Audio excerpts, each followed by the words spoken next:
Yes, good afternoon, everyone, and welcome back, Harshit and Sevang.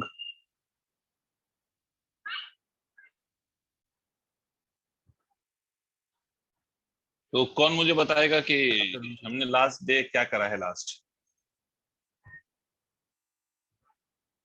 Sir quality factor. Power पे discussion हो गया? No sir.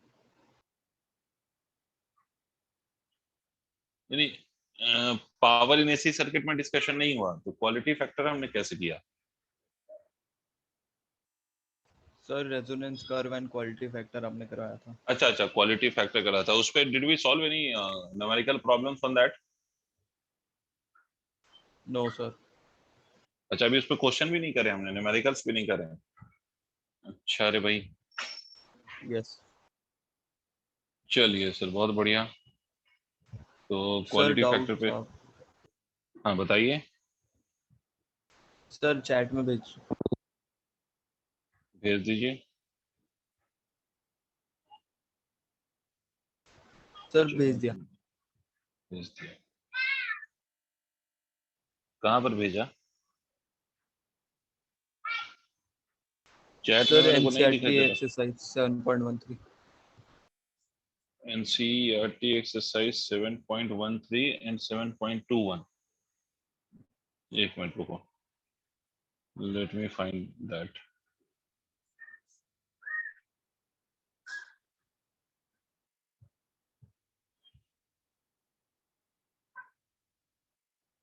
Seven point one three.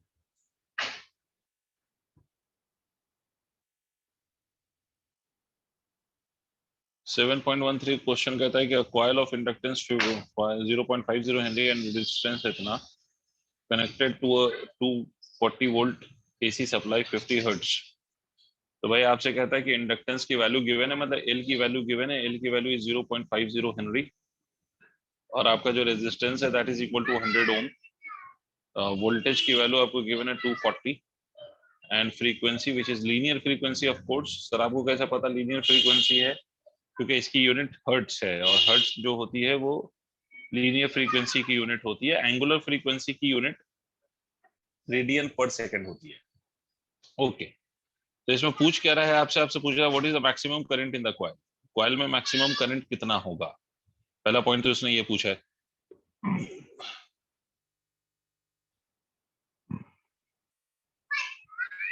और दूसरा क्या पूछा है? What is the time between the voltage maximum and the current maximum. मतलब time difference पूछ रहा है, वोल्टेज मैक्सिमम और करंट मैक्सिमम के बीच कितना होगा।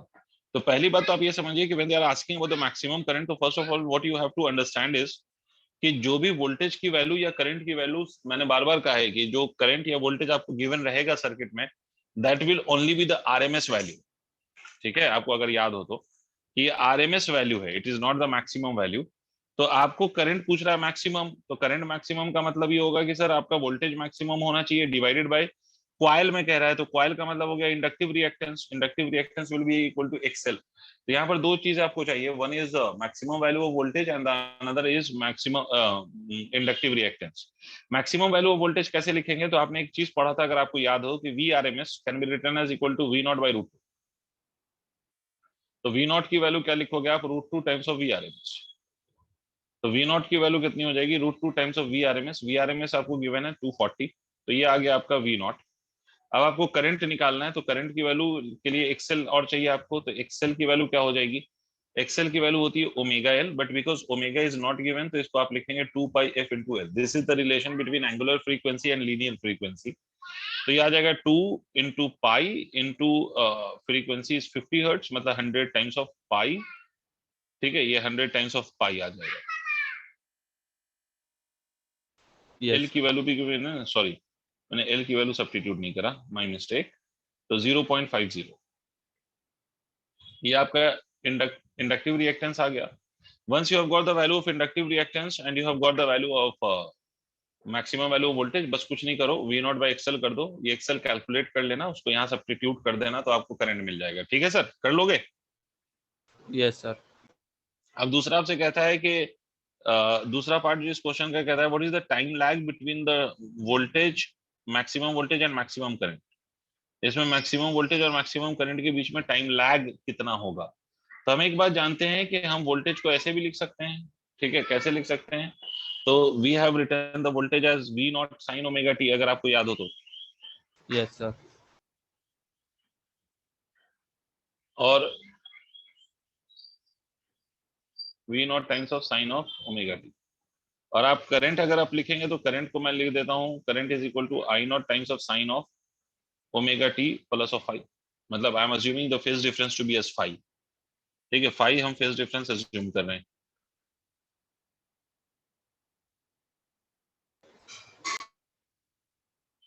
अब देखिए करंट मैक्सिमम कब होगा, जब ये वाला जो टर्म है इसकी वैल्यू 1 के बराबर हो जाए। सही, यस सर। करंट को Yes, मैक्सिमम करना है। एक काम ये भी कर सकते हो इसमें कि चूंकि because it is asking for the maximum values, तो या तो 90 के टर्म्स में बात कर लो या आप इसको कॉस के टर्म्स में भी लिख सकते हो, आपकी मर्जी है। ठीक है, जैसे मैं इस वोल्टेज को कॉस भी लिख दूं और इसको, क्योंकि मैक्सिमम मैक्सिमम की बात कर रहा है तो कॉस में अच्छी बात ये रहेगी जीरो रखना पड़ेगा। तो इसको अगर मैं कॉस ऑफ ओमेगा टी कर दूं और इसको मैं cos of omega t minus of five या प्लस फाइव जो भी कहते हैं। क्योंकि क्यों ऐसा कर रहे हो सर, माइनस फाइव क्यों लगाया, बिकॉज आपको मालूम है कि अगर आर एल सर्किट है तो उसमें आपका जो वोल्टेज है ना वो लैग, सॉरी करंट जो है वो लैग करेगा। इंडक्टर में करंट क्या करता है, इंडक्टर में करंट लीड करता है, लैग करता है, और कैपेसिटर में करंट लीड करता है। तो इसलिए माइनस फाइव लगा लो, कोई बड़ी बात नहीं है। For I to be maximum, I to be maximum, current को मैक्सिमम होने के लिए मैं ये कह सकता हूँ कि साहब आपका omega t minus five, cos omega t minus five should be equal to one, तो omega t minus five should be equal to zero. कह सकता हूँ सक्षम। तो टी यस की सर। वैल्यू को मैं क्या लिख सकता हूँ, t is equal to five by omega. तो इस टाइम पे आपका जो करंट है वो मैक्सिमम हो जाएगा। क्लियर है, पहला ये बात समझ में आ गई। जी सर। अब यहाँ पर देखो हमने एक चीज आपको पढ़ाया था, अगर आपको याद हो एसी में हमने एक चीज पढ़ा है, XL minus of XC divided by R. यहाँ पर कोई ये नहीं है तो इसको जीरो कर दीजिए। ठीक है, तो ये क्या आ जाएगा, एक्सएल डिवाइडेड बाय आर आ जाएगा। इसका मतलब इसको हम लिख सकते हैं omega L divided by R. तो tan फाइव की value omega L divided by R लिखी जा सकती है। तो tan फाइव को ओमेगा, ओमेगा क्या होगा 2 पाई एफ, मतलब ये लिख सकते हैं आप 2 पाई मल्टीप्लाइड बाय एफ की वैल्यू कितनी है 50, और एल से मल्टीप्लाई करिए तो 0.50 डिवाइडेड बाय आर, आर की वैल्यू कितनी है 100। तो ये आपका आ जाएगा फाइव की यहाँ से वैल्यू निकल आएगी, कोई अच्छी वैल्यू नहीं निकलेगी मगर जो भी निकले तो फाइव निकल आएगा आपका। क्लियर है, समझ रहे हो। Yes sir. और फाइव फाइव को हम यहाँ से क्या कह सकते हैं, तो फाइव ये निकल आएगा, यहाँ से ये वैल्यू निकल आएगी। और फाइव को हम ये भी जानते हैं कि five is equal to omega T, और टी हमने लिखा है फाइव बाई ओमेगा, पहले ही लिख चुका हूँ तो इसको दोबारा लिखने की जरूरत नहीं है। तो टी की वैल्यू में क्या रख दो, यहाँ से जो फाइव है वो रख दो, और ओमेगा जो यहाँ पर है 2 पाई एफ उसको यहाँ पर रख दो। ये आ जाएगा आपका टाइम डिफरेंस। ठीक है सक्षम। Yes sir. और दूसरा कौन सा सवाल था तुम्हारा, एक मिनट, कमिंग टू द चैट पार्ट 7.21।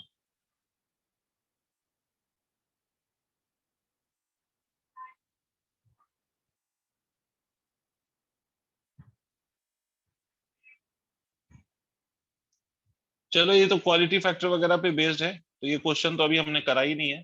तो चलो यही पहला क्वेश्चन ले लेते हैं जो सारे बच्चे भी कर लेंगे। इसे इरेज कर सकता हूं, yes, ठीक है। इसमें क्वेश्चन नंबर भाई एनसीईआरटी का एक क्वेश्चन नंबर है 7.21, मतलब 7 मतलब 7th चैप्टर क्वेश्चन नंबर 21 है। इस क्वेश्चन में कहता है obtain the resonance frequency and Q factor for LCR circuit. मतलब आपको रेजोनेंस फ्रीक्वेंसी निकालना है और क्यू फैक्टर निकालना है। You have to find out two things, one is resonance frequency, another one is Q factor. ठीक है, सर्किट में आपको गिवन है कि inductance is equal to 3 henry, capacitance is equal to 27 micro farad. इसका मतलब आप इसको लिख सकते हैं 27 into 10 to the power minus 6 farad. और आपको गिवन है रेजिस्टेंस, रेजिस्टेंस की वैल्यू कितनी है, रेजिस्टेंस की वैल्यू है 7.4 ओम, 7.4 ओम ये आपको रेजिस्टेंस गिवन है। अब आपसे कहता है it is desired to improve the sharpness of the resonance of the circuit by reducing its full width at half maximum by a factor of 2। Suggest a suitable value, मतलब आपको ये कहता है कि वो डिजायर कर रहा है, क्या कर रहा है डिजायर, कि भाई वो शार्पनेस को बढ़ाए। अगर आप थोड़ा बेहतर तरीके से याद करें तो जब मैंने आपको लास्ट क्लास में कहा था sharpness of a resonance curve का दूसरा मतलब पीक, पीक को आपको बढ़ाना है, डबल करना है। इनफैक्ट ये स्टेटमेंट का मतलब है पीक को आपको क्या करना है, डबल करना है। तो मैंने आपसे कहा था कि resonance condition is independent of resistance, ये सब लिखवा चुका हूं अगर आपको याद हो तो। रेजोनेंस कंडीशन जो होगी मतलब वो value of angular frequency for which resonance will be achieved, वो इंडिपेंडेंट होगी किससे, रेजिस्टेंस से। बट जो शार्पनेस है, शार्पनेस का मतलब मैक्सिमम करंट जो फ्लो करेगा at resonance, that depends on resistance. तो sharpness of resonance curve resistance पे डिपेंड करता है, बट रेजोनेंस फ्रीक्वेंसी रेजिस्टेंस पे डिपेंड नहीं करती है। यही तो बताया था सक्षम साहब। Yes sir. तो आप देखिए इसमें दो पार्ट है क्वेश्चन का। तो पहली बात तो ओमेगा निकालना, ओमेगा रेजोनेंस, इसका डायरेक्ट फॉर्मूला है 1/√LC, जिसपे हमारा डिस्कशन हो चुका है। इसमें वैल्यूज पुट करेंगे आप तो omega R will be equal to 1/L की जगह आप लिखेंगे 3 इंटू सी की जगह आप लिखेंगे 27 इंटू 10⁻⁻⁶। ये सॉल्व कर लेंगे तो आपको रेजोनेंस फ्रीक्वेंसी पता चल जाएगी।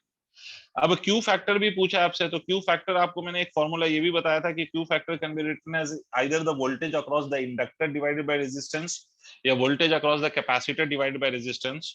तो आई एक्सएल लिख लो डिवाइडेड बाय आई आर, तो आई से आई कैंसिल ही हो जाएगा, तो XL will be equal to omega R L divided by R. Omega R आप यहां से निकाल चुके होंगे, एल आपको गिवन है, आर आपको गिवन है, सब्स्टिट्यूट कर सकते हो। से समथिंग।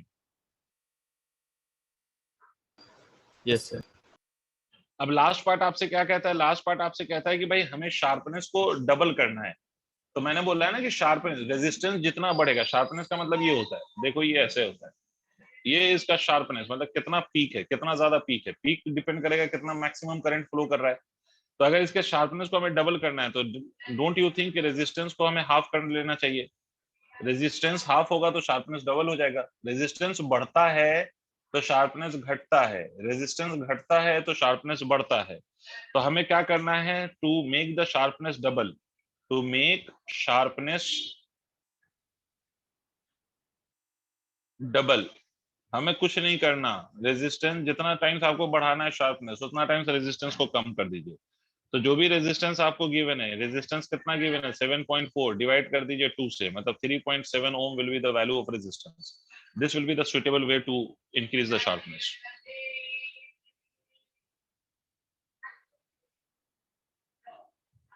सक्षम, समझ आई बात? Yes sir.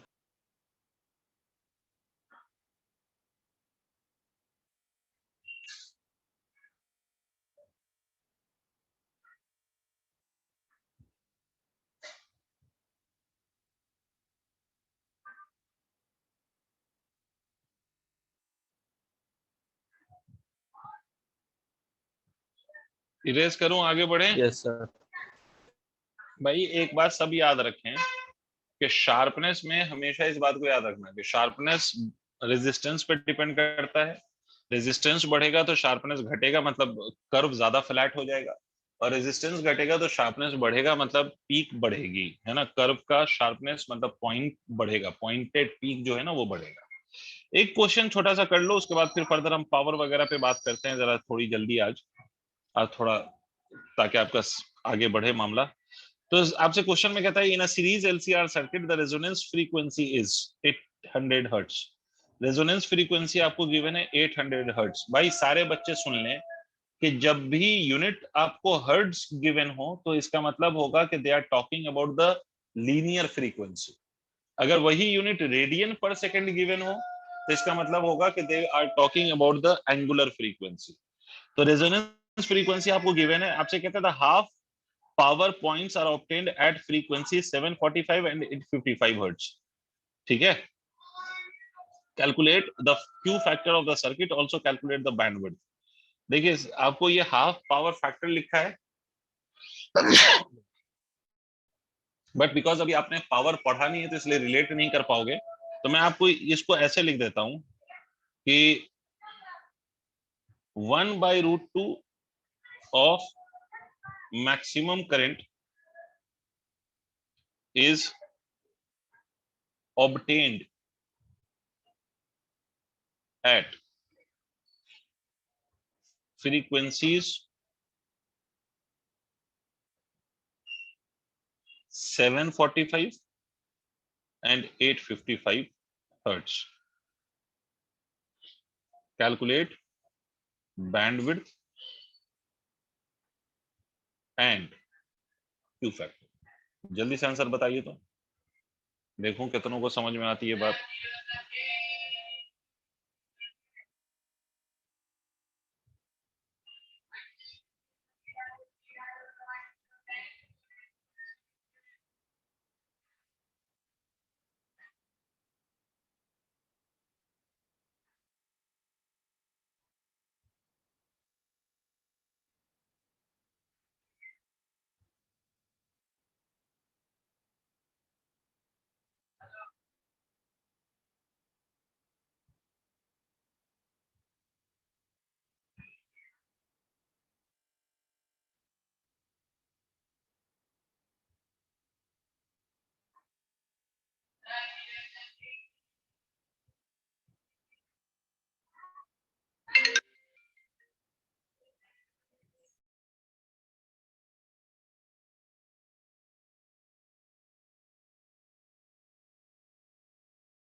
चलिए भाई सीधा सा सवाल है, इसमें कुछ ऐसा कुछ रॉकेट साइंस है नहीं।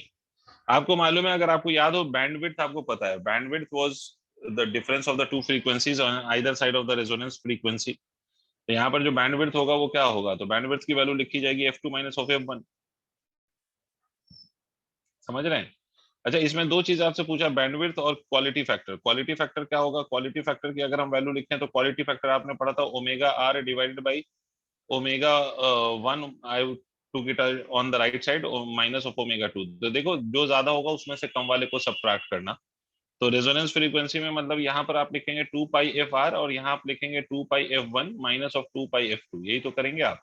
तो 2 pi will cancel out everywhere, तो f r divided by f one minus of f two आप लिख सकते हैं। तो लीनियर फ्रीक्वेंसी की वैल्यू, रेजोनेंस फ्रीक्वेंसी आपको गिवन है 800 डिवाइडेड बाई 855 माइनस ऑफ 745। सीधा सीधा ये काम कर देना, ये आपको रिजल्ट मिल जाएगा। बैंडविड्थ की वैल्यू मैंने आपसे बोला था, बैंडविड्थ की value, bandwidth is equal to 2 delta omega होता है बैंडविड्थ। यहाँ पर डेल्टा ओमेगा ना लिख के हम लिखेंगे omega 1 minus of omega 2, that is the difference of frequencies on either side. तो 2 पाई f1 minus of 2 pi f2 करेंगे आप, तो 2 पाई कॉमन ले लीजिए, तो this will B f1 minus of f2। अब 2 पाई मल्टीप्लाइड बाई क्या करिए आप, f1 आपको गिवन है 855 और f2 आपको गिवन है 745, ये डिफरेंस ले लीजिए, मल्टीप्लाई कर लीजिए, you will get the answer. ठीक है सर? यस। सीधा सीधा सा सवाल है, आगे बढ़ते हैं हम। नेक्स्ट टॉपिक का नाम लिखो, power in AC circuit. Power in AC circuit, power in AC circuit, power in AC circuit. इससे पहले कि मैं पावर एसी सर्किट में बताऊं, मैं पहले आपको याद दिला दूं, इलेक्ट्रिकल पावर के फॉर्मूलाज आपको याद दिला दूं।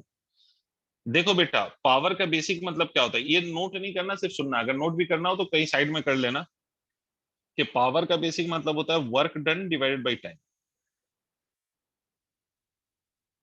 ठीक है, और आपको ये भी याद होगा कि एक फॉर्मूला हमने पढ़ा था कि जब भी आप चार्ज को ट्रांसफर करते हो, ठीक है, from one potential point to another potential point, तो the work done per unit charge is basically called as potential difference.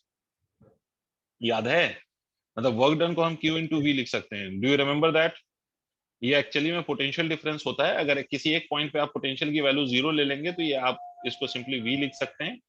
तो आपको अगर याद आए तो आपको याद आएगा कि सर पोटेंशियल, ये पढ़ा था हमने इलेक्ट्रोस्टैट्स वाले चैप्टर में कुछ दिन पहले।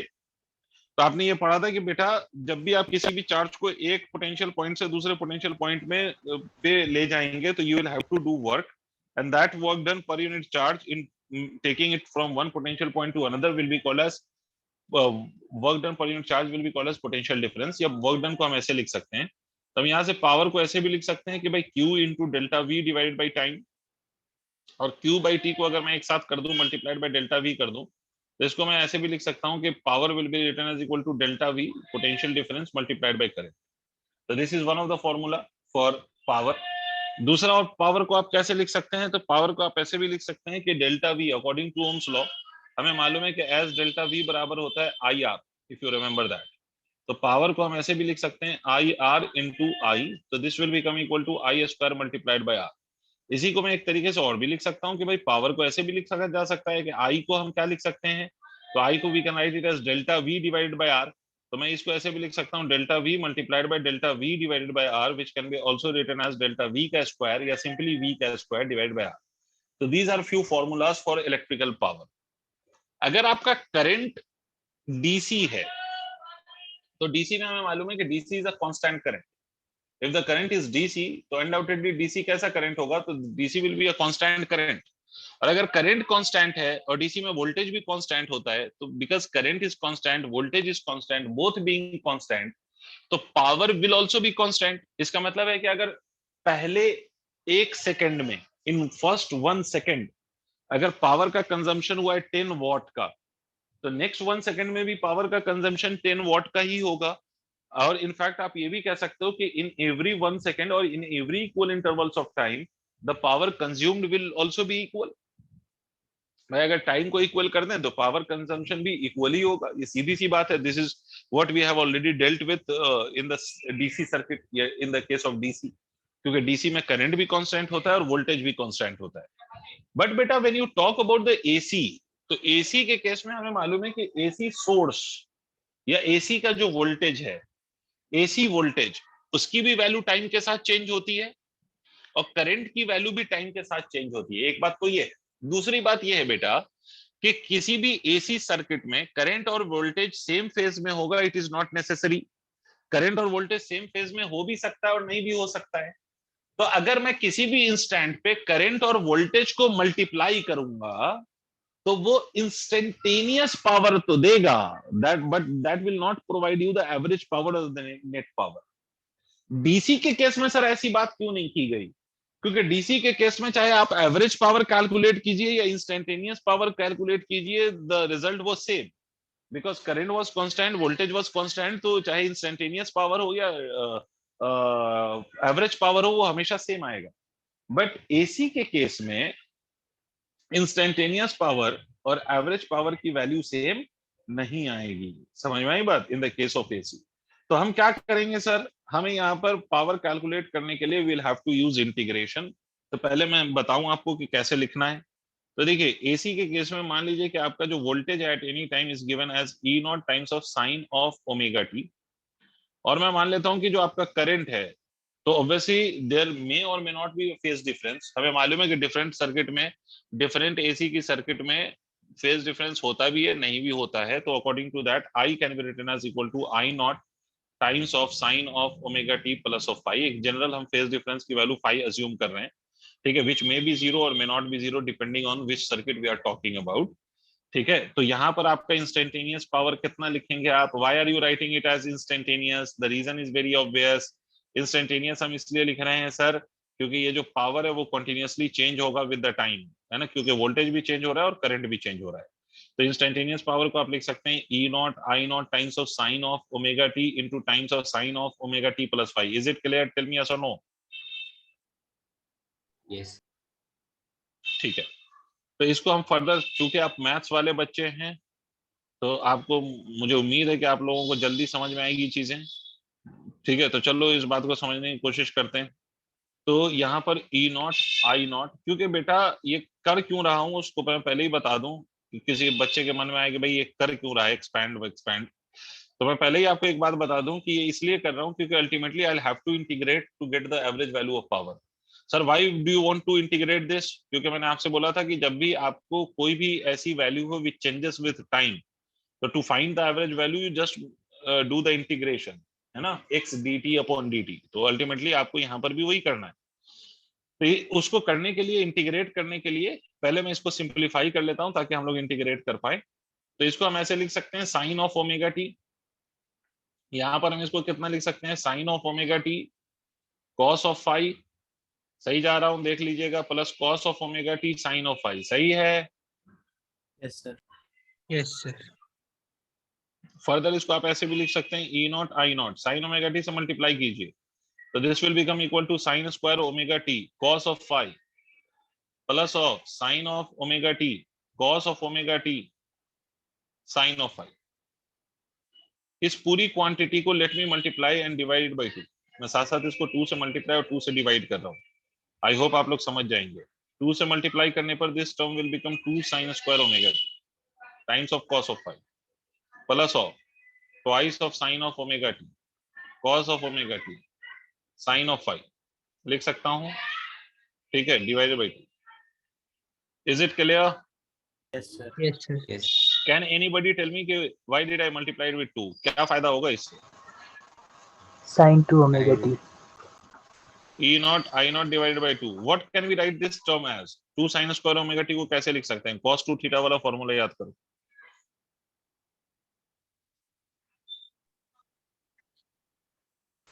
cos 2 One थीटा का minus- फॉर्मूला क्या होता है? -2 cos omega t। 1 minus 2 cos omega t। 1 minus और cos sin के टर्म्स omega में t। cos 2 थीटा का फॉर्मूला sin के टर्म्स में क्या होता है? 2 sin स्क्वायर थीटा माइनस 1 होता है या 1 minus 2 sin स्क्वायर थीटा होता है? 1 minus 2. 1 minus 2 sin 1 minus of 2 sin square theta होता है। तो अगर मुझे 2 sin स्क्वायर थीटा लिखना हो तो 1 plus cos 2 थीटा लिख सकता हूँ ना? Yes. ठीक है, इसका मतलब इसको मैं लिख सकता हूँ 1 plus cos 2 omega sir t। 1 minus Minus cos theta नहीं होगा? 1 minus cos 2 omega t multiplied by cos 5, और इसको लिख सकते हैं हम sin 2 omega t times of sin of 5। ठीक है, अब हम यहाँ के बाद एवरेज पावर को we can write it as instantaneous power dt upon integration of dt and we will do it for 1 complete cycle, तो 0 से t तक। तो यहाँ तक नोट करिए ताकि हम फर्दर आगे के स्टेप्स लिख सकें सर।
सर आपने पी इंस्टेंटेनियस वाले के नीचे स्टेप में क्या किया है?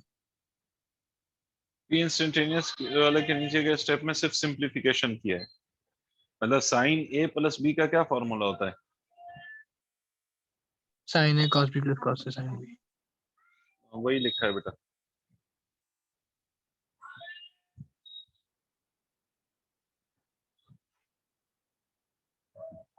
अच्छा सर वो ओमेगा टी का टी है सर माइनस जैसा लग रहा है तभी सोच। अच्छा,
हो गया भाई, सबने कर लिया? Shivang is saying again and again के ही हैज डन, तो बाकी सबने नोट कर लिया है? हर्षित, चलो भाई, अगर आपने नोट Yes, कर लिया sir. तो we need to just integrate this whole quantity.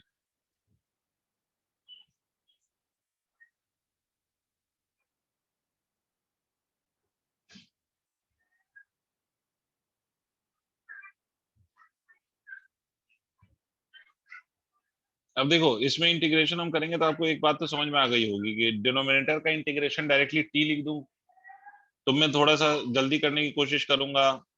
हाँ बेटा, डिनोमिनेटर का इंटीग्रेशन dt लिख दूं, कोई तकलीफ? dt का t हो जाएगा 1/t। से समथिंग, Yes, sir. ठीक है। और ये वाला जो e naught i naught divided by 2 है, because it is constant, it will be as it is. अब इस पूरे अंदर वाले पोर्शन को इंटीग्रेट करना है विद रिस्पेक्ट टू dt, तो इसको मैं ऐसे लिख रहा हूं, देखिए आप लोगों को समझ में आता है यानी cos phi dt, ठीक है, minus of cos 2 omega t into cos phi dt plus of integration of sin 2 omega t sin phi dt, and everything will be integrated from 0 to t, 0 to t and 0 to t। इसके integration में अगर आप देखें तो p average की value को further आप लिख सकते हैं e naught i naught divided bye 2 times of capital T। यहाँ पर ये cos phi will be taken out of the integration being a constant। why cos phi is a constant? because phi is a phase difference, और phase difference हमेशा constant होता है। phase difference is a constant value। जैसे for example अगर मैं आपसे कहूं कि आपका जो कैपेसिटिव सर्किट था उसमें phase difference between voltage and current was 90 degree, तो 90 डिग्री वाज कांस्टेंट। ऐसा नहीं होगा कि फेज डिफरेंस टाइम के साथ साथ चेंज होगा। टाइम के साथ साथ the individual value of current and voltage will change, but the phase difference will remain the same. Phase difference will remain as π/2। ठीक है, तो इसीलिए phi is always a constant quantity, phase difference is always a constant term. तो यहाँ क्या आ जाएगा, dt कहां से कहां तक इंटीग्रेट करोगे, 0 से t minus of cos 2 omega t, तो यहाँ पर cos phi बाहर, ये हो जाएगा cos 2 omega t dt, and this has to be integrated from 0 to t, plus इस टर्म में sin phi will be a constant, तो ये हो जाएगा sir sin 2 omega t dt। You are integrating everything for one complete cycle. ठीक है, आप इसको इंटीग्रेट कर रहे हो for one complete cycle. Can anybody tell me कि what would be the integration of cos 2 omega t? Can anyone? 0. 0. ठीक है, I have already given you this idea. जब आरएमएस करा रहा था तब भी मैंने बोला था कि ये एक साइकिल पर तो जो जितनी पॉजिटिव वैल्यू उतनी नेगेटिव वैल्यू 0, इसका भी इंटीग्रेशन 0। ठीक है, whenever you have to integrate for complete cycles, तो आप कॉस का या साइन का इंटीग्रेशन आंख बंद करके 0 लिख दीजिए। ठीक है, कंप्लीट साइकिल्स का मतलब ये नहीं होता कि एक ही साइकिल, 2 साइकिल पे भी होता तब भी 0 होता, 4 पे होता तब भी 0 होता। कंप्लीट साइकिल्स, अगर हाँ ये 1.5 साइकिल होता, मतलब 0 से t/2 तक इंटीग्रेट करना होता, तो फिर क्या होता, तो फिर 0 नहीं होता, फिर उसकी वैल्यू आती। एनीवेज, तो एवरेज वैल्यू को from this we can write it as e naught i naught divided by 2t into cos of phi as it is, and dt का integration will be t, and this t will cancel out. तो average value का formula जो यहाँ पर एक आ गया, that is e naught I naught divided by 2 into cos phi। This is one of the formula for the average value consumed in an AC circuit। इसी चीज को आप ऐसे भी लिख सकते हो, p average को e naught by root 2 by 2 को आप ऐसे लिख सकते हैं root 2 multiplied by root 2 into cos phi। Sir यहाँ पर root 2 multiplied by root 2 लिखने का फायदा क्या है? इसका फायदा ये है कि because e naught by root 2 has its meaning। e naught by root 2 को हम कह सकते हैं कि it is e RMS, और I naught by root 2 is nothing but I RMS and cos of phi। तो this will give you the average value of AC। ठीक है, तो ये एवरेज वैल्यू ऑफ AC का फॉर्मूला है, तो please इसको नोट करें, फिर इस पे थोड़ी और बात करके क्वेश्चंस पे आते हैं।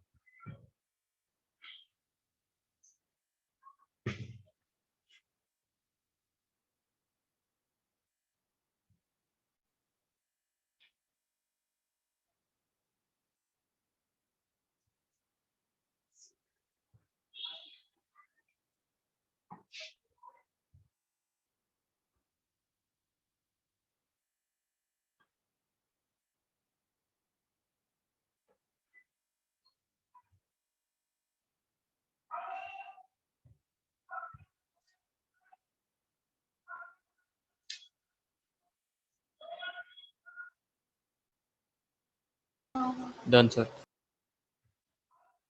ठीक है, इरेज कर रहा हूं बच्चों।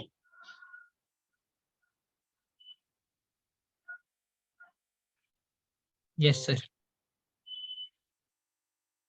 ठीक है, अब देखिए सर, इसमें जो ये टर्म यूज हुआ है cos phi, cos phi is called as power factor. इस cos phi को हम कहते हैं पावर फैक्टर। ठीक है, where phi is obviously phase difference between the voltage and current, और ये cos of that phase difference is called as power factor.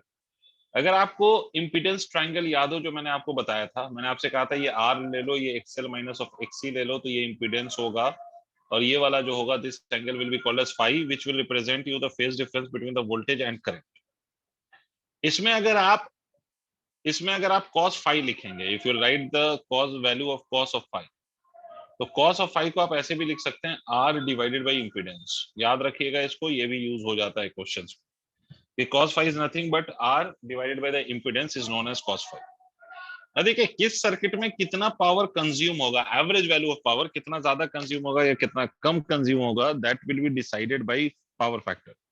EMF और करंट तो है ही है, but power factor will play the major role. जैसे for pure resistive circuit, अगर आपकी सर्किट रेजिस्टिव सर्किट है, pure resistive circuit means only you have a resistor in it, तो रेजिस्टिव सर्किट के लिए हम ये कह सकते हैं कि फाई की वैल्यू 0 है, तो average power consumed will be maximum, and that will be simply written as equal to ERMS multiplied by IRMS।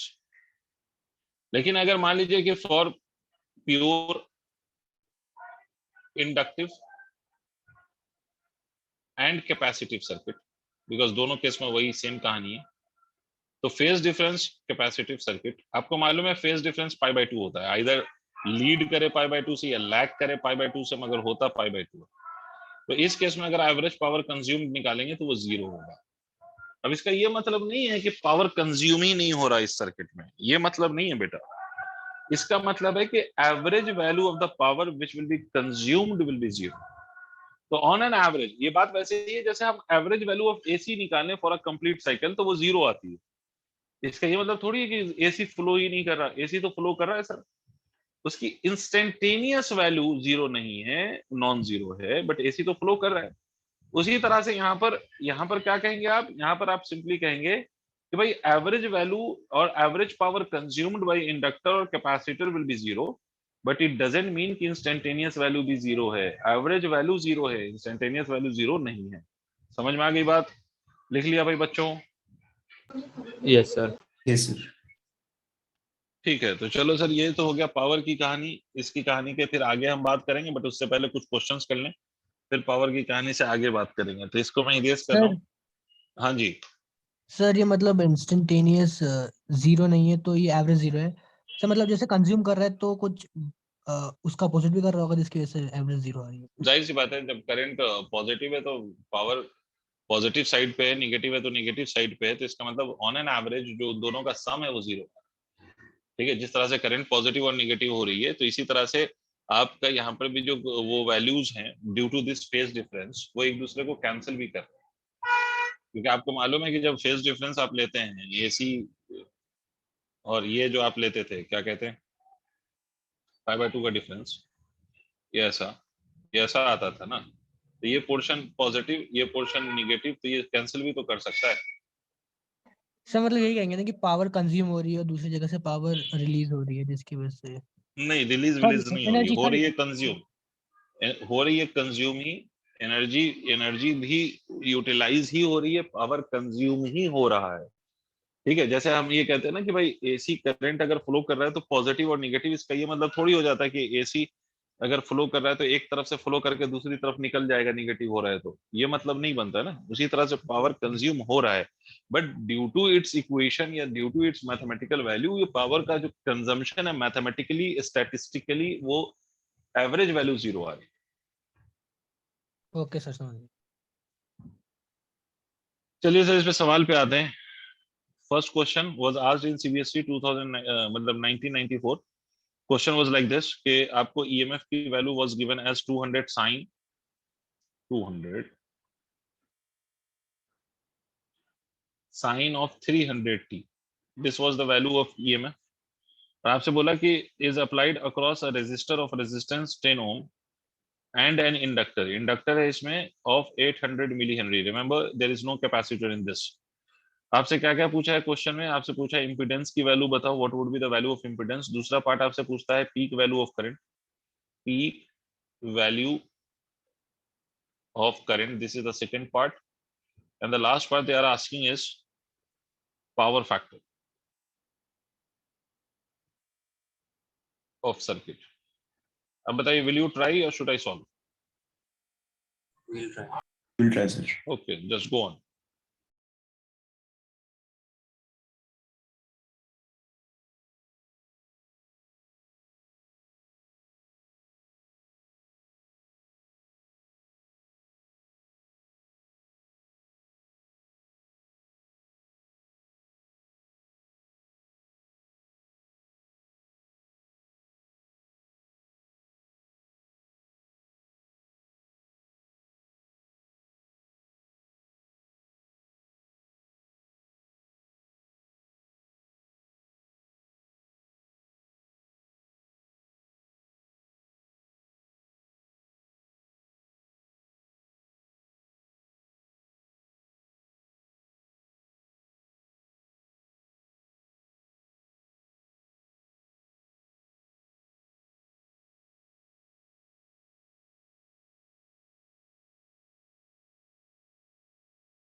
Sir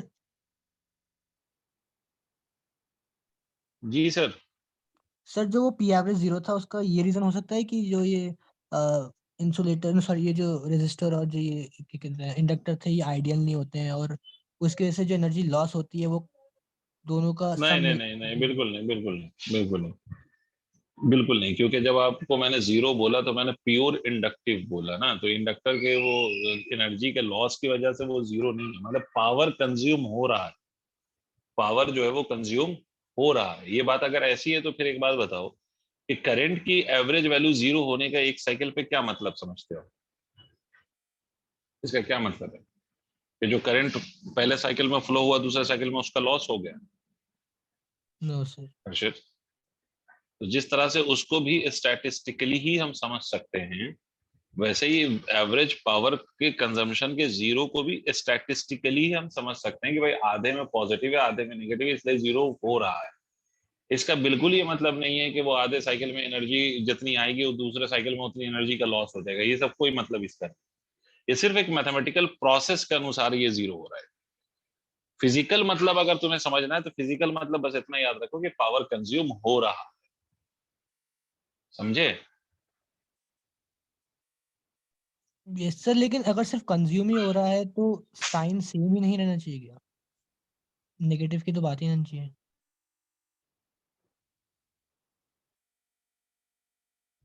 AC अगर सिर्फ फ्लो ही हो रहा है तो साइन सेम नहीं रहना चाहिए, नेगेटिव एसी की तो बात ही नहीं होनी चाहिए।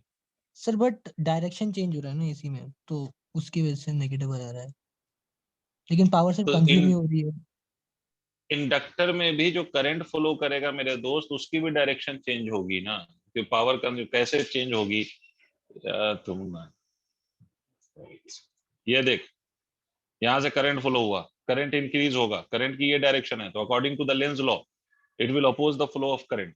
ये क्या करेगा? करंट को अपोज करेगा। पॉजिटिव साइकिल में अगर करंट की डायरेक्शन ये है, करंट इंक्रीज कर रहा है, तो ये करंट को अपोज करना चाहेगा। अब हम अगर दूसरे साइकिल की बात करें, ये अपोज कर रहा है, समझिएगा इस बात को कि अपोज कर रहा है, अपोज कर रहा है, और इसीलिए आपको वर्क करना पड़ेगा करंट को फ्लो कराने में, तो आप पावर डिलीवर करेंगे। जब ये करंट अपनी डायरेक्शन को चेंज करेगा मतलब निगेटिव बनेगा, तो निगेटिव बनने का मतलब करंट, देखो पहले इधर अपोज कर रहा था, ये जब करंट निगेटिव हो गया ऐसे समझो, तो करंट अगर निगेटिव हो गया तो ये इस डायरेक्शन में अपोज करेगा कि नहीं करेगा? रेजिस्टर में ऐसा नहीं होता, रेजिस्टर में चाहे आप करंट को पॉजिटिव करें कि निगेटिव करें, रेजिस्टर में कोई ऑब्स्ट्रक्शन सेम रहता है, उसमें अपनी डायरेक्शन चेंज नहीं करता। Inductor opposes current due to the self induction, किस फिनोमेना के कारण अपोज करता है? सेल्फ इंडक्शन के कारण। और सेल्फ इंडक्शन की जो डायरेक्शन होगी या सेल्फ इंड्यूस्ड ईएमएफ की जो डायरेक्शन होगी according to the Lenz law वो इस तरह से होगी such that it opposes the current, ठीक है, such that it opposes the cause that has induced it. तो अगर इस केस में करंट ऐसे फ्लो कर रहा है तो ये जो कॉज है वो करंट का फ्लो होना is the cause of induction of EMF, तो वो इधर अपोज करेगा। इसी तरह से अगर ये करंट ऐसे फ्लो कर गया तो ये इधर अपोज करेगा। तो अगर अपोज की डायरेक्शन चेंज हो गई मतलब वर्क डन की डायरेक्शन इसमें चेंज हो रही है, रिवर्स हो रही है, इसलिए वो जीरो आ रहा है। पता नहीं क्या समझे तुम, तुम्हें हजम हुआ? आपको कैपेसिटर में ऐसा क्यों होगा? कैपेसिटर में अगर पॉजिटिव था करंट तो इसकी पोलैरिटी कैपेसिटर की इस तरह से है, तो ये अपोज कर रहा है करंट को। जब निगेटिव होगा तो polarity will get reverse on the AC, तो ये करंट को अपोज करेगा इन द अपोजिट सेंस। इसलिए इन दोनों में ऐसा आता है कि average value of the power consumed is zero. Resistor में कोई इस का खेल नहीं है, करंट किधर भी फ्लो करा दो। ऐसे समझ सकते हो कि रेजिस्टर में स्केलर की तरह बिहेव कर रहा है। करंट की पॉजिटिव वैल्यू आए या नेगेटिव वैल्यू आए उसके अपोज का तरीका एक ही रहेगा। बट कैपेसिटर में पोलैरिटी रिवर्स हो जाएगी या इंडक्टर में सेल्फ इंडक्शन की जो डायरेक्शन है वो रिवर्स हो जाएगी। इसीलिए आधे पे अगर वर्क डन हम एक पर्टिकुलर डायरेक्शन में कर रहे थे तो आधे पे जो वर्क डन होगा वो ऑपोजिट डायरेक्शन में होगा, इसलिए उसकी एवरेज वैल्यू को जीरो कहा जा रहा है। Okay sir. ठीक है भाई हर्षित, कुछ हजम हुआ अभी या नहीं? ये जबरदस्ती हुआ? हमेशा याद रखो कि इंडक्टर वर्क करता है सेल्फ इंडक्शन के प्रोसेस पे या फिनोमेना पे, तो जाहिर है करंट जब अपनी डायरेक्शन चेंज करेगा तो सेल्फ इंड्यूस्ड ईएमएफ भी अपनी डायरेक्शन को चेंज करेगा।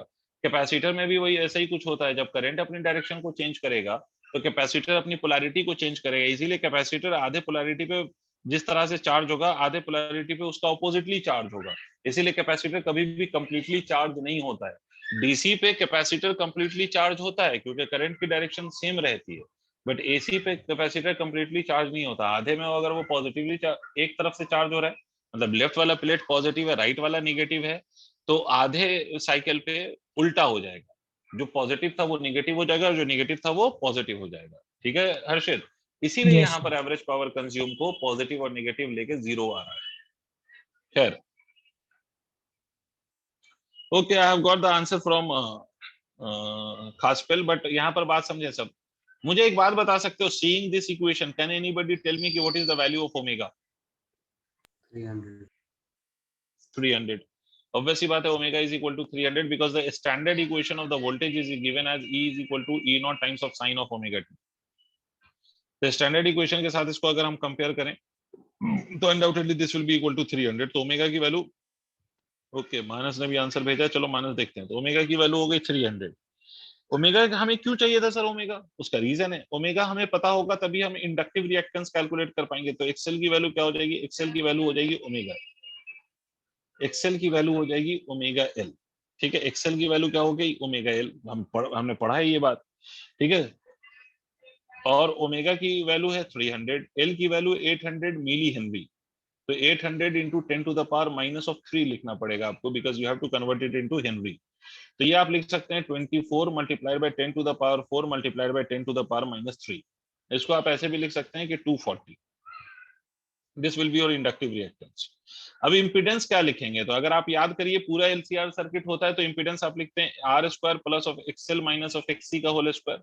यहाँ पर एक्ससी आपको गिवन नहीं है तो ये वाला टर्म जीरो हो गया, तो impedance will simply reduce to R square plus of XL का स्क्वायर।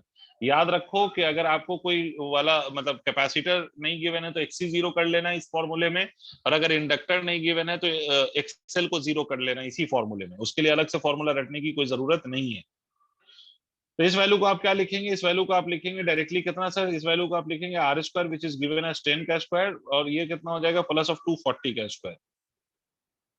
ठीक है सर, यही होगा मेरे हिसाब से। तो ये इंपीडेंस को आप सॉल्व करेंगे, you will get the final answer for this. अब आते हैं, ये मैं सॉल्व नहीं कर रहा हूँ, वो करते रहना। इसका जो फाइनल आंसर जो मुझे दिख रहा है वो है 240.2 ohm. This is the value of impedance. Anybody of you have got this answer? ऐसा कोई आंसर मिला आप लोगों को? Yes, sir. दूसरा दूसरे पार्ट में आपसे कहता है कि भाई पीक वैल्यू बताओ। अब याद रखिएगा पीक वैल्यू बताना है, तो पीक वैल्यू का मतलब peak voltage divided by impedance. यहाँ पर पीक वैल्यू ऑफ करंट मतलब पीक वोल्टेज ई नॉट डिवाइडेड बाय इंपीडेंस, और यहाँ पर फॉर्चुनेटली ई नॉट की वैल्यू गिवन है। ई नॉट कितना है 200 डिवाइडेड बाय कितना इंपीडेंस, इंपीडेंस जो आपने निकाला है 240.2, इसको डिवाइड कर लीजिए, you will get the value of current. तो ये भी आ जाएगा आपको। अब लास्ट पार्ट इसमें आपसे क्या पूछा है, तो last part which they are asking is power factor. तो पावर फैक्टर की वैल्यू क्या होगी, तो पावर फैक्टर की वैल्यू को लिखने के लिए हमें मालूम है cos फाइव, cos फाइव को हम लिख सकते हैं r by z, ये भी सिखाया था अगर याद हो आपको तो cos फाइव की वैल्यू को आप क्या लिख सकते हैं, r which is the resistance which is given as 10 divided by impedance which is equal to 240.2, जो भी वैल्यू आ जाए that will be your power factor। इसमें phi नहीं निकालना है, phi is not the power factor, cos phi is power factor। तो जो भी वैल्यू आ जाएगी वो cos phi की वैल्यू होगी, तो इसलिए कोई चिंता करने की बात नहीं। क्लियर बच्चों, आगे बढ़ जाएं। Yes sir. Yes, sir. भाई सब नोट कर लें बेटा, जिसने नहीं सॉल्व करा था वो प्लीज नोट कर लीजिए। ऐसे ही एक दो और सवाल कर लो छोटे छोटे, उसके बाद फिर फर्दर हम आगे बात करें।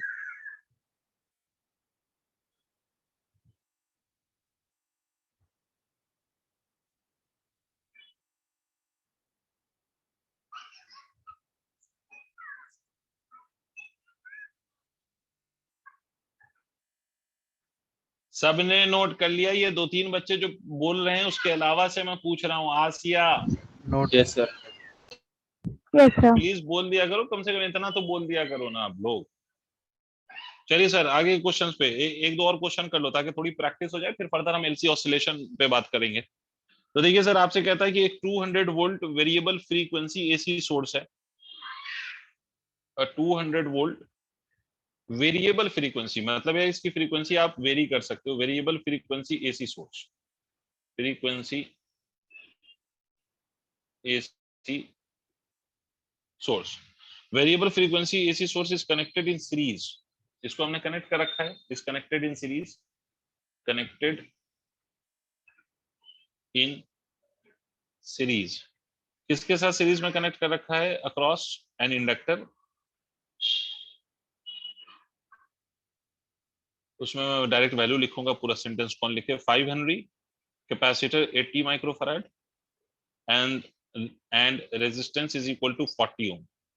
आपको क्या क्या कैलकुलेट करना है, यू हैव टू कैलकुलेट, पहला part which you have to calculate is angular frequency of the source to get maximum current in the circuit. Angular frequency of source to gate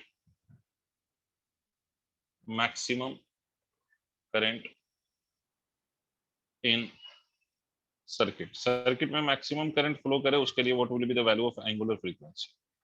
दूसरा पार्ट जो इस question का कहता है उस current का amplitude बताओ, एम्पलीट्यूड ऑफ करंट मतलब पीक वैल्यू बताना होगा। और तीसरा पार्ट आपसे इस क्वेश्चन में कहता है कि you have to find out the power dissipated in the circuit, कितना पावर डिसिपेट होगा। These are the three parts of the question which obviously you will try, and I have all the confidence in you to that you will be able to solve. So please go ahead and try this problem, send me the answer.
Okay, I've got the answer from Abhinav side.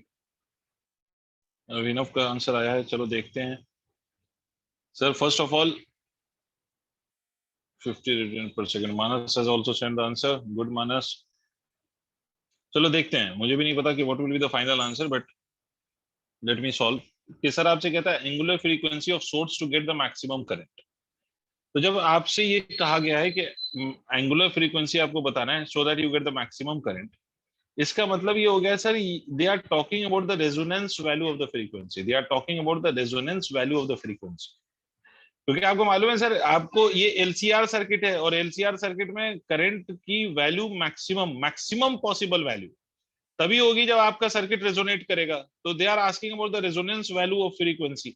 और resonance value of frequency के लिए सीधा you have the formula. And what is that formula? तो omega R. Because they have mentioned directly कि angular बताओ, तो आप लिखेंगे omega R is equal to 1 upon under root L C. L की वैल्यू कितनी है? तो एल की वैल्यू 5 हेनरी है. सी की वैल्यू कितनी है? तो 80 माइक्रोफैराड है. तो 80 into 10 to the power minus 6. You need to convert it into farad. अब बच्चों इसको सॉल्व करके कितना आया? कुछ लोग मुझे आंसर बता रहे थे, बताइए प्लीज, इसको सॉल्व करके कितना आ रहा है? जो लोग मुझे आंसर बता रहे थे.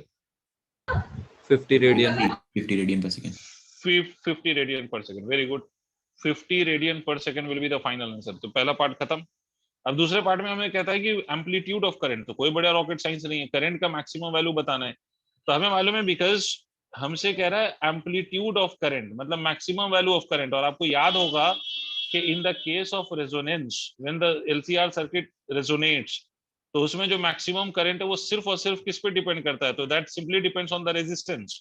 तो इसका मतलब है कि इन अदर वे आपसे क्या पूछा जा रहा है? They are asking about the value of current, मतलब ई नॉट डिवाइडेड बाय क्या करेंगे आप? E naught divided by R करेंगे. ठीक है. अब यहां पर एक बात समझने वाली है कि ई नॉट डिवाइडेड बाय आर करना है, और ये जो आपको वोल्टेज की वैल्यू गिवन है which is 200 volt, is it E naught or it's E R M S? What is it? RMS. E R M S. हमेशा इस बात को याद रखो. वेरी गुड बच्चों, कि हमेशा इस बात को याद रखना है कि जब भी वो आपसे वैल्यू ऑफ वोल्टेज दे दे या करंट दे दे and they don't tell it कि whether it is peak value, तो आपको उसको क्या मान लेना है? You have to consider the RMS value always. तो आरएमएस आपको याद होगा कि मैंने आपसे बोला था ई आरएमएस की वैल्यू होती है ई नॉट बाई रूट टू. तो अगर आपको मैक्सिमम चाहिए तो मैक्सिमम को आप लिखेंगे root two times of E RMS. ये आपको करना पड़ेगा. और मैक्सिमम क्यों चाहिए? Because they are asking for the maximum value of current, तो इसलिए आपको मैक्सिमम चाहिए. तो आप लिखेंगे root two times of 200 divided by resistance. Resistance की value they have given you as 40. तो यहां से आपको एक रिजल्ट आ जाएगा 5√2. यही आएगा ना, 5√2 ampere. The last part of the question is power. तो पावर को क्या लिखेंगे आप? Power will be simply written as equal to what? अब मुझे बताएं जिन बच्चों ने इसको सॉल्व किया, कैन एनीबॉडी टेल मी कि पावर के लिए आपने क्या किया?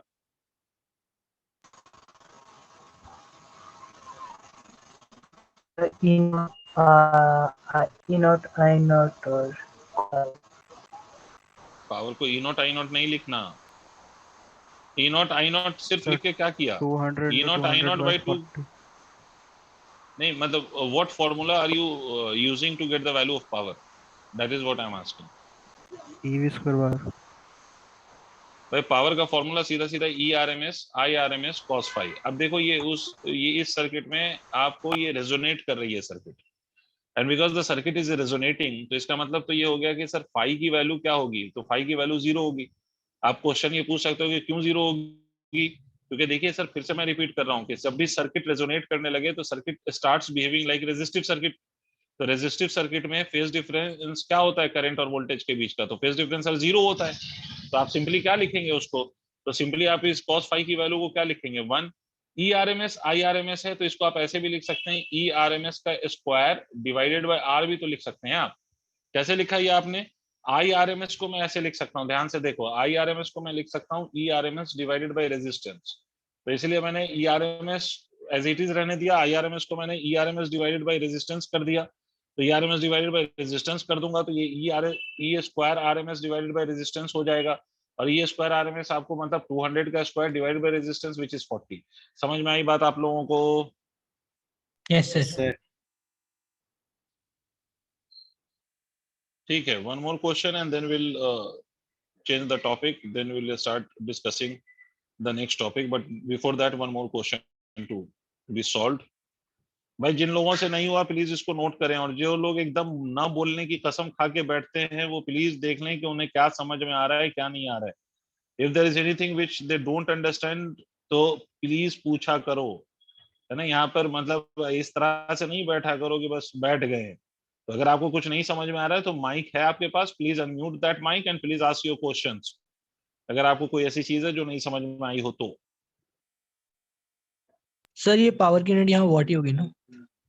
हाँ जाहिर है, पावर क्वांटिटी जब भी सेम है तो वॉट ही है। Done, sir.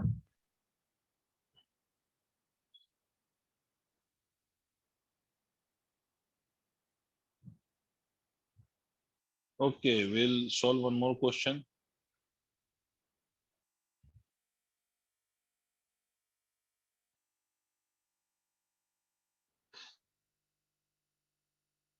ये क्वेश्चन आप लोग लिखिए please. A virtual current of 4 ampere flows in a coil. A virtual current of 4 ampere flows in a coil. देखो coil वर्ड आ गया ना, मतलब इस तरह के केसेस में एसी के क्वेश्चंस में अगर वो कॉइल लिखता है तो इसका मतलब है इंडक्टर की बात हो रही है। इंडक्टर को इंडक्टर ही लिखा जाए ये जरूरी नहीं है, अगर कॉइल भी लिख दिया इसका मतलब है, दिमाग में बसा लेना कि कॉइल लिख दिया तो भी इसका मतलब इंडक्टर है। Coil when it is connected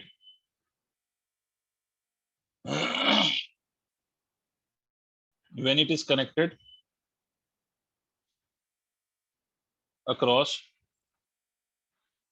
50 hertz power एक सर्किट में कनेक्ट किया गया है जिसकी फ्रीक्वेंसी 50 हर्ट्ज है। Power consumed in the coil is 240 what. Power consumed कितना है? 240 वॉट। आपसे कहता है calculate inductance of coil if the virtual potential difference across it is 100 volt.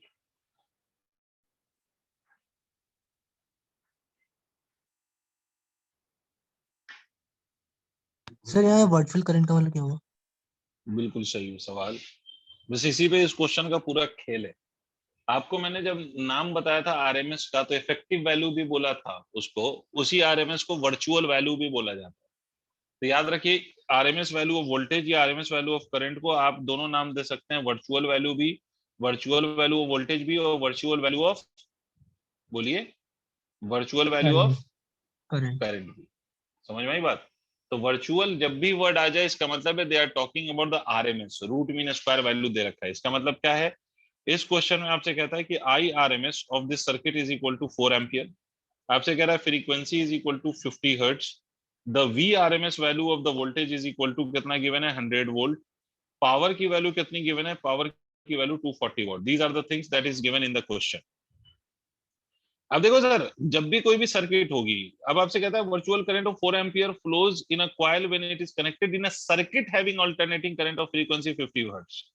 तो कोई सर्किट होगी, ठीक है, अगर कोई सर्किट है ये और इसमें आपसे कह रहा है कि भाई इतना ये करंट फ्लो कर रहा है, तो अब इस केस में उसने सर्किट में रेजिस्टेंस की वैल्यू नहीं बताया है उसने। इस बात को समझिएगा कि they haven't given you the value of the resistance. देखो अगर प्योर इंडक्टिव नहीं बोला है कि a circuit which is pure inductive, ऐसा तो नहीं बोला। आपसे कहा कि कॉइल को हमने कनेक्ट कराई किसी सर्किट में, प्योर इंडक्टिव सर्किट का नाम उसने नहीं लिया। तो जब भी प्योर वर्ड नहीं आए तो आप समझ लीजिएगा कि उस सर्किट में एक रेजिस्टर भी होगा। नहीं आई बात समझ में? सर फिर से सुनिए, क्या इस सर्किट में इसने प्योर इंडक्टिव सर्किट बोला? बिल्कुल नहीं बोला। आपसे सवाल में कहता है कि it is connected in a circuit, it is connected in a circuit, it is connected in a circuit across 50 hertz. इसका मतलब प्योर की बात नहीं कर रहा वो, इसका मतलब है कि आपको रेजिस्टेंस होगा यहां पर, मतलब ultimately it is resistance plus inductor का कॉम्बिनेशन। ठीक है। अब देखिए इस रेजिस्टर का रेजिस्टेंस आपको नहीं गिवन है, तो रेजिस्टेंस पहले कैलकुलेट करिए। कैसे कैलकुलेट करेंगे आप? Power is equal to I square R से कैलकुलेट कर सकते हैं। पावर की वैल्यू कितनी है? 240, आई स्क्वायर मतलब 4 का स्क्वायर मतलब 16 इंटू आर, तो आर की वैल्यू यहां से निकालिए, 240 divided by 16 is equal to कितना आ जाएगा? This will be equal to 15 ohm. Is it clear? sir. Yes, sir. ये रेजिस्टर के अक्रॉस भी तो यही पावर माना जाएगा ये सीरीज में। ठीक है। अब दूसरी बात, इंपीडेंस को हम ऐसे भी लिख सकते हैं, impedance can be written as equal to V R M S divided by I R M S. Impedance की वैल्यू कैसे लिख सकते हैं? कैसे पता सर इंपीडेंस को ऐसे लिख सकते हैं?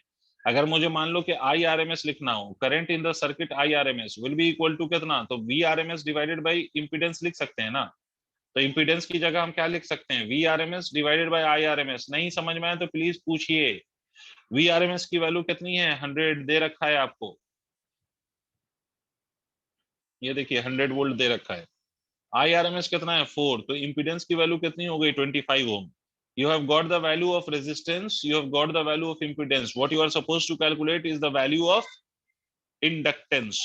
इंडक्टेंस की वैल्यू कैसे लिखेंगे आप? फॉर्मूला पुट कर लीजिए इंपीडेंस का। क्या लिखेंगे आप? R square plus of omega L का स्क्वायर, यही तो लिखेंगे। इंपीडेंस आपको पता है, दोनों तरफ स्क्वायर करो तो इसको लिख सकते हैं Z square is equal to R square plus of omega L का स्क्वायर। तो हमें क्या निकालना है? एल निकालना है। तो एल स्क्वायर की वैल्यू को पहली बात तो हम लिख सकते हैं Z square minus of R square divided by omega square. तो यहाँ से एल की वैल्यू को हम क्या लिख सकते हैं? Under root of Z square minus of R square divided by omega. इस पे वैल्यूज पुट कर दीजिए, you will get the answer as 1/5 pi. इसका जो फाइनल आंसर है वो 1/5 पाई आएगा। The final answer for this is 1/5 pi.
Then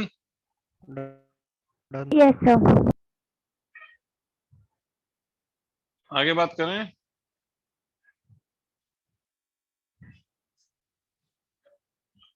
चलिए सर, तो ये तो हो गया, पावर वावर पे बात हो गई। अब नेक्स्ट छोटा सा एक पॉइंट लिखेगा, energy stored in an inductor, क्योंकि इसके बाद एलसी ऑसिलेशन पे बात होनी है। तो लिखिए energy stored in an inductor, energy stored in an inductor, energy stored in an inductor. Inductor में कितनी एनर्जी स्टोर होती है? Energy stored in an inductor. अब इस बात को पहले तो समझें सर। आपने इससे पहले एक चैप्टर पढ़ा था जिसका नाम था कैपेसिटर, और कैपेसिटर में भी आपने पढ़ा था कि capacitor is an arrangement to store energy. याद है? कैपेसिटर क्या करता है? एनर्जी स्टोर करता है। और किस फॉर्म में एनर्जी स्टोर होती है? इलेक्ट्रिकल एनर्जी के फॉर्म में। तो capacitor stores energy in the form of electrical energy, right? इसी तरह से बेटा इंडक्टर भी एनर्जी स्टोर करता है, but energy stored in the inductor is in the form of magnetic energy. देखो कैपेसिटर में इलेक्ट्रिक फील्ड प्रोड्यूस होती है, और उस इलेक्ट्रिक फील्ड में एनर्जी स्टोर्ड होती है in the form of electrical energy. Inductor के केस में एनर्जी स्टोर्ड होती है in the form of magnetic field और मैग्नेटिक एनर्जी। ठीक है। अब क्यों एनर्जी स्टोर होती है इस बात को पहले समझो। क्या रीजन है, क्या कॉज है एनर्जी स्टोर होने का? तो इस बात को समझने के लिए हर्षित आप इमेजिन करिए, नोट नहीं करना, बस सुनना है। क्या आपने कोई इंडक्टर लिया और हम लोगों ने पढ़ा है कि अगर किसी भी इंडक्टर में if will make varying current to pass through the inductor, मतलब अगर आप ऐसा करंट पास करें उस इंडक्टर से जो करंट वेरी कर रहा हो, चेंज हो रहा हो, it is not steady, it is varying current, तो इस केस में आपको बहुत अच्छे से पता है कि sir whenever a varying current is pass through the inductor what will happen, the magnetic flux linked with the inductor will change. बोलो हाँ या ना। Yes, sir. भाई जब आप ऐसा करंट पास करेंगे जो करंट बदल रहा हो, जिसकी वैल्यू चेंज हो रही हो, तो क्या होगा, तो सर सीधी बात है सर, मैग्नेटिक फील्ड जो होगी वो इंडक्टर से लिंक्ड वो चेंज हो रही होगी। जब भी मैग्नेटिक फील्ड चेंज होगी तो फ्लक्स चेंज होगा, और जब फ्लक्स चेंज होगा तो ईएमएफ इंड्यूस होगा।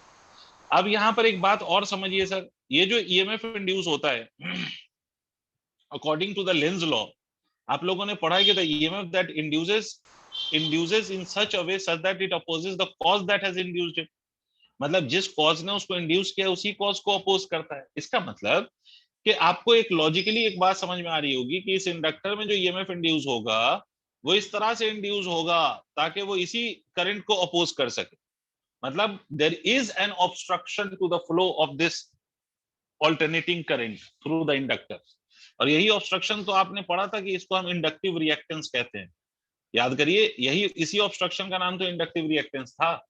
तो इसका मतलब है कि इंडक्टर से जब वेरिंग करंट पास करेंगे तो due to its property of induction तो उसमें ईएमएफ इंड्यूस होगा and that EMF will oppose the cause, मतलब करंट को अपोज करेगा। तो बेटा जिस तरह से रेजिस्टर में अगर आपको करंट को फ्लो कराना है तो source has to perform work to make the current flow in the resistor, उसी तरह से अगर इंडक्टर में भी आपको करंट फ्लो कराना है तो इंडक्टर में भी the work is required to be done to make the current flow through the inductor. क्यों वर्क करना पड़ेगा आपको, you will have to perform work against the inductance या property of induction of the inductor, या आप ये कह सकते हो अगेंस्ट द इंडक्टिव रिएक्टेंस। तो यही जो आप वर्क करते हो ना in the inductor to make the current flow through that inductor, that work is stored in the inductor in the form of energy, और उसी एनर्जी को हम फाइंड करने की बात कर रहे हैं या उसी एनर्जी की वैल्यू को हमें लिखना है। ठीक है, अब ये एनर्जी कैसे हम कैलकुलेट करेंगे, तो इसके लिए वी विल अज्यूम दैट के पहला पॉइंट कि हमें मालूम है कि किसी भी इंडक्टर में जो आपका ईएमएफ इंड्यूस होगा, आपको अगर याद हो तो that can be written as equal to minus of LDI by DT. Do you remember? Yes. Yes, sir. Minus of LDI by DT, है ना। दूसरी बात बेटा आप लोगों को याद है कि पावर को अगर हम लोग लिखते हैं power is written as equal to, this is power, power is equal to क्या लिखते हैं, तो पावर को हम लिखते हैं dw by dt, this is the rate of doing work. ठीक है, तो this will be written as equal to dw by dt, तो dw को हम क्या लिख सकते हैं, तो dw can be written as equal to pdt। ठीक है, कोई दिक्कत? The तो if I take only the magnitude of this, तो दिस विल ईएमएफ का मैं सिर्फ मैग्नीट्यूड ले रहा हूं because negative sign is just showing you that कि ये नेगेटिव साइन क्या किस चीज को रिप्रेजेंट करना चाह रहा है। नेगेटिव साइन सिंपली आपके इस बात को रिप्रेजेंट कर रहा है कि आपका जो ईएमएफ है वो अपोज कर रहा है ना, इंडक्शन को अपोज कर रहा है। तो इसलिए मैं इसका अगर सिर्फ मैग्नीट्यूड ले लूं मॉड ऑफ ईएमएफ, तो इसको मैं ऐसे लिख सकता हूं। अच्छा, ये हो सकता है कि आप कुछ दिन के बाद इस बात को भूल जाएंगे, तो इसलिए मैं इसको ऐसे कर देता हूँ, मॉड ऑफ ईएमएफ ले लूं, I can simply write LDI by DT because negative sign सिर्फ ये बता रहा है कि भाई क्या करता है, ये अपोज करता है। तो डीडब्ल्यू को अपन क्या लिख सकते हैं, तो डीडब्ल्यू को अपन लिख सकते हैं पावर पी डी पी को हम क्या लिख सकते हैं, पी को we can write E into I D T. सही समझ पा रहे हो? Power can be written as voltage multiplied by current मेरे बच्चों, general formula for the power. तो dw की जगह आप क्या लिख सकते हैं, E को यहां से उठा के यहां रख दो, तो E को यहां से उठा के यहां रखोगे तो ये क्या आ जाएगा, L di by dt multiplied by I dt, यही तो लिखेंगे, dt and dt will cancel out. तो dw की वैल्यू को हम लिख सकते हैं L I di, ये तो हो गया हमारा dw। In making a current of di to flow through the inductor, हमें जो वर्क करना पड़ेगा that work will be written as equal to L I di। तो sir what will be the total work done, तो total work done will be obviously the integration of this quantity IDI। कहां से कहां तक integrate करोगे, zero से maximum value of current तक आप इसको इंटीग्रेट करोगे, और यही जो अब वर्क होगा that will be stored in the energy in the form of energy in an inductor, तो इसको आप लिख सकते हैं half into L into I not का स्क्वायर। मैंने डायरेक्ट लिख दिया है क्योंकि आप मैथ्स वाले हैं, आपको पता है ये इंटीग्रेशन, ठीक है। तो this is the energy stored in an inductor. Energy stored inductor में इसका फॉर्मूला ये होता है। कुछ कुछ अगर आप इसको देखो तो it is quite similar type of formula which you have got in the capacitor. वहां हाफ सीवी स्क्वायर था, यहाँ हाफ एल आई स्क्वायर है। तो वैसा ही कुछ फॉर्मेट है, मतलब वैसा ही कुछ फॉर्मेट दिख रहा है।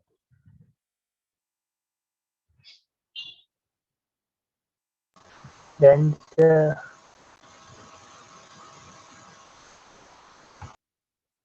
Done sir.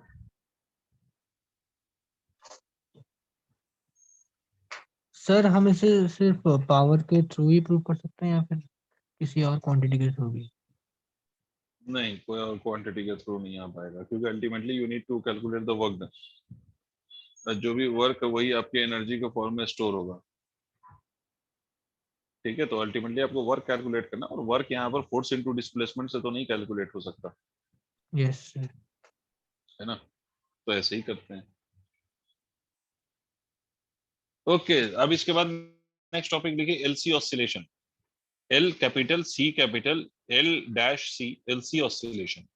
आप लोगों ने शायद नाम सुना होगा एलसी ऑसिलेशन। थोड़ी सी बात अभी समझ लेते हैं, इसको कंप्लीट करेंगे हम नेक्स्ट क्लास में, बट थोड़ा सा सुन लो। इसकी definition I will give you in the next class, but अभी समझें इस बात को। LC oscillation basically is a series circuit of inductor and capacitor. Actually में इसमें होता क्या है, ये सब नोट मत करना, सिर्फ सुनना अभी, ठीक है। फिर नेक्स्ट क्लास में इसको मैं और आगे फर्दर समझाऊंगा।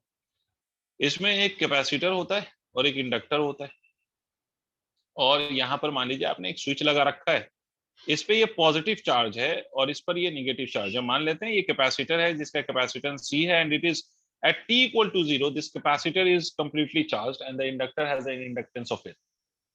कैपेसिटर t equal to 0 पर completely charged है ना। the charge on the capacitor is maximum.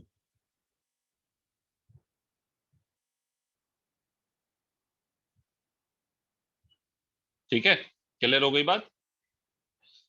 अब होगा क्या बेटा कि जैसे ही आप इस स्विच को क्लोज करेंगे, अच्छा एक बात समझ लो, t0 पर मैं ये कह सकता हूं कि अगर मैं एनर्जी की बात करूं तो हमें मालूम है कि कैपेसिटर में भी एनर्जी स्टोर होती है और इंडक्टर में भी एनर्जी स्टोर होती है।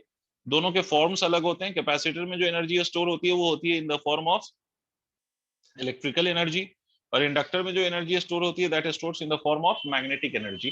तो अगर मैं इस इंस्टेंट पे बात करूं, मैं एक इलेक्ट्रिकल एनर्जी यहाँ पर कह रहा हूं और ये मैग्नेटिक एनर्जी, तो मैं t0 पे कह सकता हूं कि the whole energy is electrical in nature. तो आपकी जो electrical energy is maximum and magnetic energy at this instant is 0। अब जैसे ही आप स्विच को क्लोज करेंगे व्हाट विल हैपन, अब देखो कैपेसिटर का जो ऊपर वाला प्लेट है which is positively charged is at higher potential, और जो नीचे वाला प्लेट है which is negatively charged it is at lower potential. तो there will be a potential difference. अब जब ये पोटेंशियल डिफरेंस आएगा तो इस पोटेंशियल डिफरेंस की वजह से क्या होगा, what will happen due to this potential difference, a current in the circuit will flow. समझ रहे हो आप मेरी बात? भाई ऊपर वाला प्लेट पॉजिटिवली चार्ज है, नीचे वाला प्लेट नेगेटिवली चार्ज है, तो करंट फ्लो करेगा, और करंट का फ्लो का कॉज कौन है, capacitor. Current is equal to dq by dt। समझ में आई बात? अब एक बात सोच के मुझे बताओ, current with the time increase करेगा, डिक्रीज करेगा, या कांस्टेंट रहेगा? Can anybody tell me? Current के फ्लो का कॉज यहाँ पर कैपेसिटर का पोटेंशियल डिफरेंस है, तो यहाँ पर जो करंट फ्लो कर रहा है विल इट इंक्रीज और विल दिस डिक्रीज और it will remain constant? What will happen? Decrease. Decrease, very good. क्यों डिक्रीज करेगा मैं बता देता हूं कि भाई this current is flowing due to the capacitor. तो as the current flows the charge on the capacitor will decrease. भाई current is rate of flow of charge, तो करंट फ्लो कर रहा है मतलब चार्ज कम हो रहा है, तो चार्ज जब कम होगा तो अनडाउटेडली क्या होगा कि करंट की वैल्यू भी टाइम के साथ डिक्रीज होगी, तो current will decrease obviously with time. तो ये करंट कांस्टेंट नहीं है, इस करंट को हम कह सकते हैं कि इट इज वेरिंग करंट। ये करंट कांस्टेंट करंट नहीं है sir, this current is varying current. समझ में आ गई बात?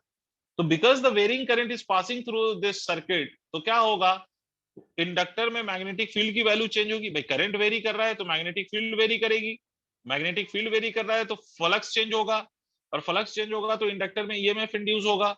मतलब मैं इस बात को ऐसे रिप्रेजेंट कर सकता हूं कि ये जो इंडक्टर है इसमें टाइम के साथ साथ flux will increase because magnetic field increase with the time, this flux will be increasing as मतलब magnet, because magnetic field is also increasing, which I am trying to represent by, which I am trying it to represent by this field lines. ये field lines आप आगे पढ़ेंगे, मतलब एक chapter जो matter and magnetism वाला है उसमें ये पढ़ा जाएगा, बट अभी फिलहाल समझ लो कि जैसे जैसे चार्ज कैपेसिटर पे कम होगा वैसे वैसे magnetic field in the inductor increase करेगा। तब मुझे एक बात बताओ, किसी भी टाइम पे eight any time T, eight any time T, किसी भी टाइम टी पर क्या मैं ये कह सकता हूं कि कैपेसिटर की एनर्जी डिक्रीज करेगी, which is the electrical energy will decrease, और magnetic energy will increase? What do you say? Yes sir. Yes. एक टाइम ऐसा भी आएगा सर जब आपका कैपेसिटर कंप्लीटली डिस्चार्ज हो जाएगा एंड ऑल द एनर्जी और all the electrical energy will get converted into the energy of the inductor. मतलब सारी की सारी जो इलेक्ट्रिकल एनर्जी है वो किसमें कन्वर्ट हो जाएगी? मैग्नेटिक एनर्जी में कन्वर्ट हो जाएगी। सारी एनर्जी मैग्नेटिक एनर्जी में कन्वर्ट हो जाएगी, electrical energy will become zero. ठीक है, ये इस इंस्टेंट पे हम कह सकते हैं कि energy in the inductor will be maximum. तो वैसी बात है, magnetic field at this instant will be maximum. ठीक है, बट ये मैक्सिमम रहेगा नहीं for life long, because current flow करना बंद हो गया, तो अब ये मैग्नेटिक फील्ड डिक्रीज होने लगेगा। डिक्रीज होगा तो क्या होगा वो हम नेक्स्ट डे समझेंगे, नेक्स्ट क्लास में। आज इतना ही रहने दो। Thank you, sir. Thank you, Thank you, welcome, sir. Good night, take care, bye bye. चलो थैंक यू सर।